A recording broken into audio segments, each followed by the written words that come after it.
Stephen King's It, A Conjuration of Childhood Fears by Aaron J. French. Hidden traumas are like psychic vampires sucking the life out of humanity's mental health. These vampires often take on the form of our worst fears, and sometimes even freaky diabolical clowns.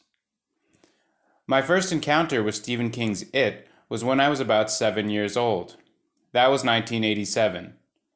My stepmother was reading the book about 1 year after its release, and I recall seeing the cover art, the claw in the storm drain and the newspaper sailboat drawing near it. The image fascinated me. When I asked my stepmother if I could read the book, she told me no way, that it wasn't a book for children. Of course, this made me want to read the book even more. This, her refusal, turned it into something forbidden, a fruit which should not be tasted. So, I never actually read the book, not until much later. Instead, when the made-for-TV movie of the book appeared in 1990, directed by Tommy Lee Wallace, I sat glued to the television screen watching as my VHS tape recorded. The film aired in 2 parts.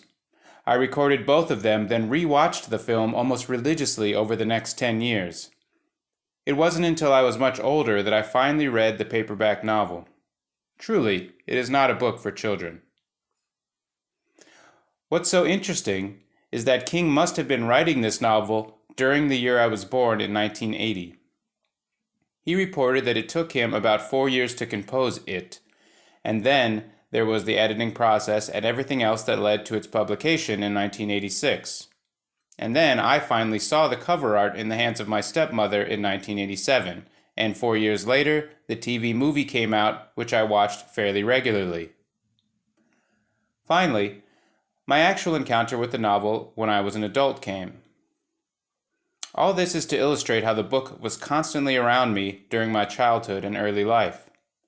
Several of my horror writing colleagues have claimed that they too experienced similar childhood associations regarding this novel by Stephen King. There are layers I'd like to highlight as we proceed. The first is, King had a severe drug and alcohol addiction at the time he wrote It, and he's spoken openly about this. And he was likely under narcotic influence through much of It's composition. He later detoxed during the revision process of It. I believe he then eventually kicked his drugs and alcohol addiction completely. Additionally, in an interview with CNN, he compared his writing to self-hypnosis and said that having a daily routine helped him fall into a trance. Drugs and self-hypnosis, a recipe for a mind bender. Yet, it is important because it relates to automatic writing, also called channeling, a practice that corresponds in some ways to writing fiction. Automatic writing is the process of putting oneself into a trance, like King said, picking up a pencil and then writing whatever comes into one's mind without thinking about it. The idea is that by writing this way, it is no longer the author speaking, but some other invisible intelligence, spirit, angel, demon, or whatever, writing through that person. Not unlike the Ouija board. Hence, channeling. Numerous famous esoteric authors have written books in this way, particularly H.P. Blavatsky and Alice Bailey. I'm comparing the process King used in the beginning to write his early novels, i.e., trancing out with drugs and routinization, with the practice of spirit channeling to show that really they are not all that different. Another layer I want to highlight is the psychological one. The plot line of the novel and the events regarding its main characters is equivalent to sitting through their own personal psychotherapy sessions. Freud had adopted what was to become known as the talking cure. The idea that simply talking will eventuate in the discovery of hidden and repressed traumas within the unconscious. Freud also stressed what he called free association, meaning the patient does the talking rather than the therapist. That way, it is their own talking that kickstarts the healing process. What Freud thought, and later Jung, was that a patient's current mental and emotional problems were in fact related to their early, repressed childhood traumatic experiences, which the patient had repressed into the unconscious and completely forgotten about. The goal of the talking cure and of free association was to open windows on these unconscious childhood experiences, shine the light on them, and make them conscious again, then work toward reintegrating them. The latter was supposed by Jung alone, however. Freud, infinitely pessimistic, thought the best we could accomplish with psychotherapy was to become less anxious. The infamous dead lights of the creature It in King's novel, shining out behind Pennywise the clown and causing people who look to go insane, are an example of the light from these open windows shining down into the unconscious depth of the psyche. To look, to revisit childhood traumas is to go insane, and only the strongest personalities can withstand it. In the words of Hermann Hesse, magic theater, entrance not for everybody, for madmen only. King clearly employs psychological concepts consciously when, for example, he writes, quote, Eddie did not need a shrink to tell him that he had, in a sense, married his mother, end quote. Eddie had had an overweight mother as a child who was always sick and smothering him, just as his later wife, Myra, does, and Beverly, with her abusive father, winds up with an abusive man, and so forth. In 6 Phone Calls, 1985, Mike Hanlon phones the other 6 of the Losers Club to notify them It has come back, to ask them to remember their promises to return to Derry. Mike never left Derry following that summer of 1958 when the Losers Club battled It using the ritual of Chud. However, the other 6 have gone on to new careers, new lives, and success. At the time of Mike's calls, they have completely forgotten about It as well as their childhoods in Derry, repressed them. And it's his call, his talking, that triggers the return of their traumatic, terrifying childhood memories, which start to assault and harass them mercilessly. For this is the real It, the demon of the unconscious, the personal fears left over from childhood, which we as adults work endlessly to ignore and repress. One of the most significant descriptions of this happens after Mike calls Richard Tozer. King writes, quote, Oh Christ, that was nothing he wanted to know, not at this late date, but it didn't seem to matter in the slightest. Something was happening down there in the vaults, i.e. the unconscious. Down there where Rich Tozer kept his own personal collection of golden oldies. Doors were opening. And they're not records down there, are they? Down there, you're not Rich Records Tozer, hotshot KLAD DJ, and the man of 1,000 voices, are you? And those things that are opening, they aren't exactly doors, are they? He tried to shake these thoughts off. Thing to remember is that I'm okay. I'm okay, you're okay, Rich Tozer's okay. Could use a cigarette is all. They're not records, but dead bodies. You buried them deep, but now there's some kind of crazy earthquake going on and the ground is spitting them up to the surface. You're not Rich Records Tozer down there. Down there you're just Richie Four-Eyes Tozer. And you're with your buddies, and you're so scared it feels like your balls are turning into Welch's grape jelly. Those aren't doors. And they're not opening. Those are crypts, Richie. They're cracking open and the vampires you thought were dead are all flying out again. End quote. There is a principle in the occult world, popularized by Israel Regardie, that runs, before one can begin on a path of self-development, i.e. working on one's inner psyche to achieve unio mystica, otherwise known as enlightenment, one must first go to therapy. It's not really all that unusual of a stipulation. Even in more conventional forms of religion, such as Christianity and Judaism, the priest, pastor, or rabbi functions as a kind of religious therapist, the person you go talk to about your family problems, relationship problems, inner demons, sins, or whatever. The idea is that such a figure can help you move past these issues on your way toward reuniting with and/or reaching toward God, or at least getting to heaven. The same idea is present in occultism pertaining to personal development, the first step being working on your own shortcomings and psychological traumas. Before beginning any higher type of work, this must be done. Usually, these traumas are located in the sphere of one's childhood. Most times they are forgotten and must be conjured again in order to revisit them consciously. King seems to be drawing from this occult principle in a very effective way when he describes the inner demons of the members of the Losers Club, has the fears take on the forms of demons, and then has the characters remember them and do battle with them consciously. In occult development, religious mysticism, tantric training, etc., once the therapeutic stages are overcome, the pupil is ready for the real thing, a true spiritual experience in the sense of William James's book, The Varieties of Religious Experience. The idea here is that the pupil, having worked out his or her inner turmoil, now possesses enough maturity to responsibly endure a direct encounter with the divine. King observes this systematic progression, unveiling the Unio Mystica at the end of the book in one of its most unusual and controversial scenes.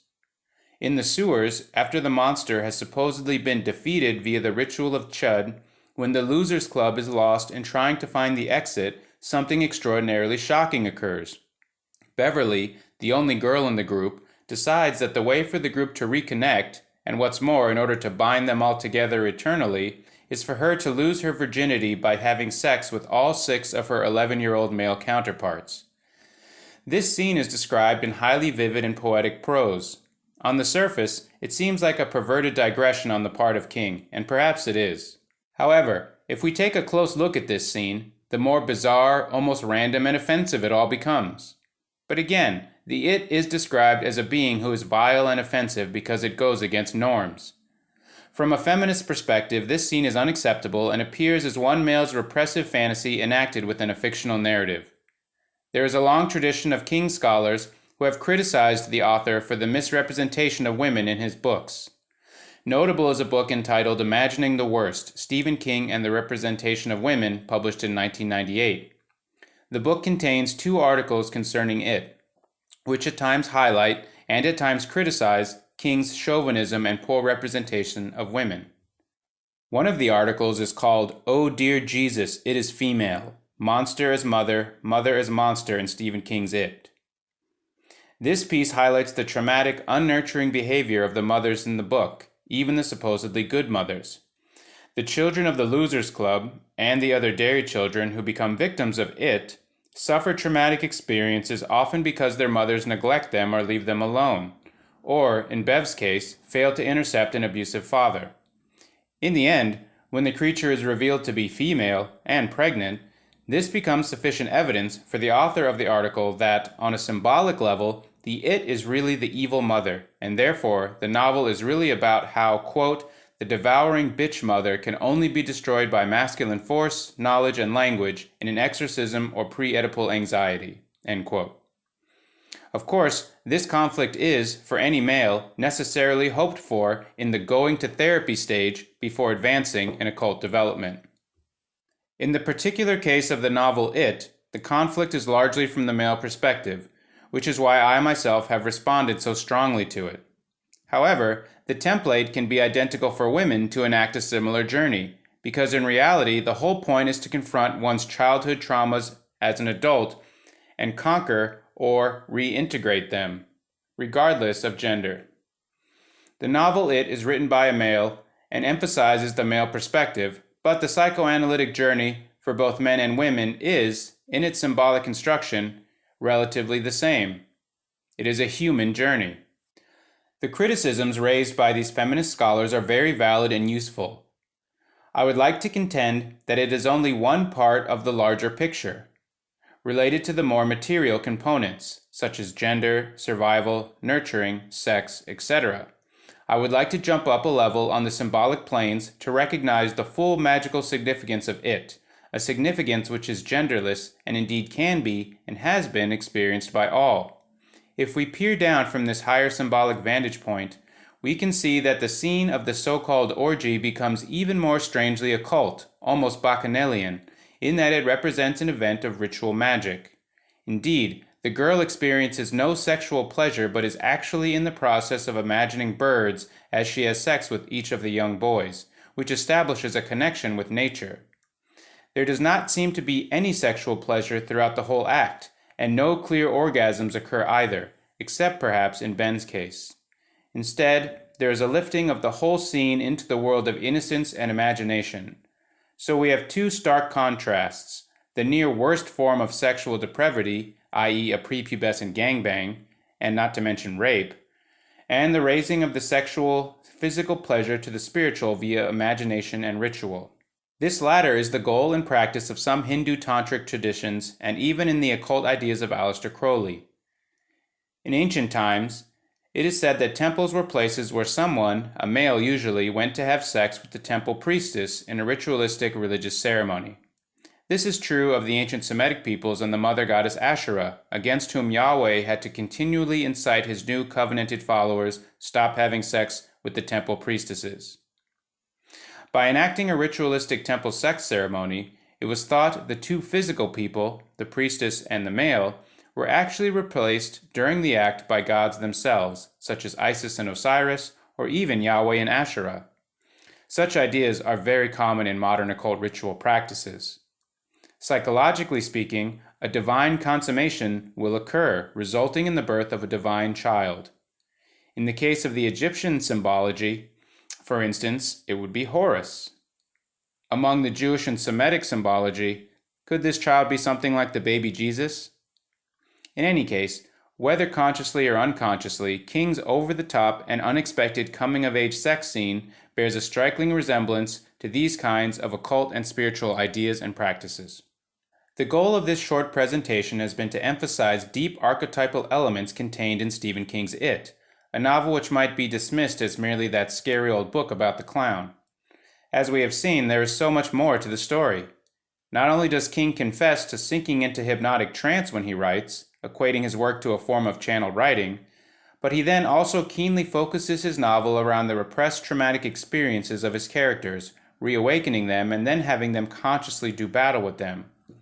Finally, the book's climax with a rite of passage involving ritual-like sex and an experience of unio mystica with the divine spiritual, perhaps represented by a cosmic turtle, elevates the story onto a higher imaginative plane. No wonder so many people have had such interesting responses to this novel. There must be more than merely people being scared of clowns going on here. And of course, there are my own personal memories in relation to this book, how the novel seemed to accompany me through the formative years of my early life. I don't think it would shock anyone to learn that much of my childhood was not unlike the traumatic events experienced by the Young Losers Club. Most people who get into the horror business, I think, are likely to have semi-conscious demons lurking around down there, which torture us. It's why we work so diligently to write them out into the light of our and others' conscious minds. King, by the way, has mentioned in several interviews that he is willfully doing precisely that. So, the question one ought to be asking is the it of Stephen King's novel really just the it of my own repressed childhood fears lumbering around down there in the dark waiting for a call from Mike Hanlon to be woken up? Wait, what's that? I think I hear my iPhone ringing right now.